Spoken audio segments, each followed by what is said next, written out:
Bangladesh cricket বোর্ডের নতুন সভাপতি হয়ে বিসিবিতে আসেন তামিম ইকবাল খান। অ্যাডহক কমিটির সদস্যদের নিয়ে মিটিং করেন তিনি।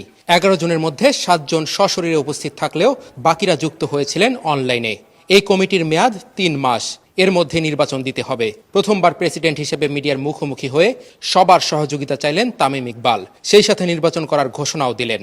লাস্ট 1-1.5 বছরে যে রেপুটেশন ড্যামেজ হয়েছে বাংলাদেশের ক্রিকেটের, এই ক্রিকেটের রেপুটেশনটা ঠিক করা হলো আমাদের সবচেয়ে ইম্পর্টেন্ট।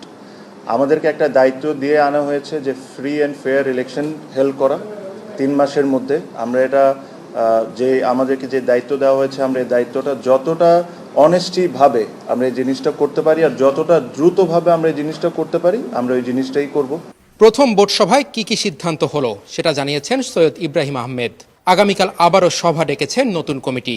একটা অ্যাডহক কমিটি হয়েছে। তারপর যেটা আমাদের জন্য গুরুত্বপূর্ণ ছিল সেটা হচ্ছে, আপনারা জানেন যে আমাদের কিছু নিয়মিত কার্যক্রম আছে, সেটাকে বহাল রাখার জন্য আমাদের কিছু ডিসিশন নিতে হয়েছে। মেইনলি আমাদের যে ব্যাংকের সিগনেটারি আছে সেগুলো আপনার দুটো গ্রুপে ভাগ করা থাকে, একটা ম্যানেজমেন্ট গ্রুপ এ এবং আরেকটা হচ্ছে বোর্ড থেকে বা অ্যাডহক কমিটি থেকে। সেটা আমরা একটা সিদ্ধান্ত নিয়েছি।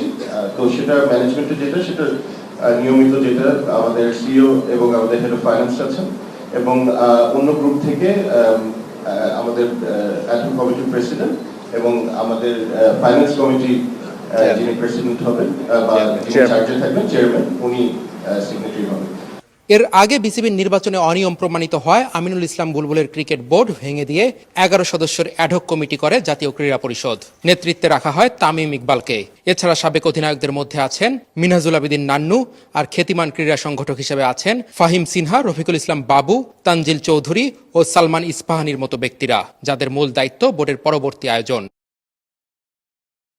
অনিক জাবের, মাছরাঙা সংবাদ, ঢাকা।